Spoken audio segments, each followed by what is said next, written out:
I did want to show you my new hoops though, because I'm very excited about them. I decided to get the magnetic hoops for my BAI, and I didn't get name brand, okay? But they work great. So I'll tell you what sizes I got. This one is 5.1 by 5.1 inches.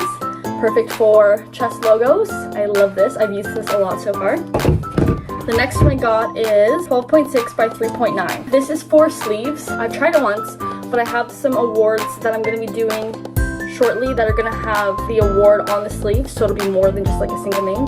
That's why I went with kind of the almost 4-inch wide one. It wouldn't work for like a children's sleeve or anything like that because it would be too narrow, but for an adult sleeve, perfect. And then for front of sweaters, things like that, 8.5 by 9 inches, almost a square, but this is good for larger logos, maybe even the back of a shirt or jacket. For jacket backs and large projects, I got a 12.4 by 15.6. So as you can see, it's really big. This is probably the one I'll get the least amount of use out of. I do have some jacket backs that I want to get done too. I store the back part on the front for safety. You definitely have to be careful when you put it on. I don't want to take my fingers off, but there's a good possibility I might.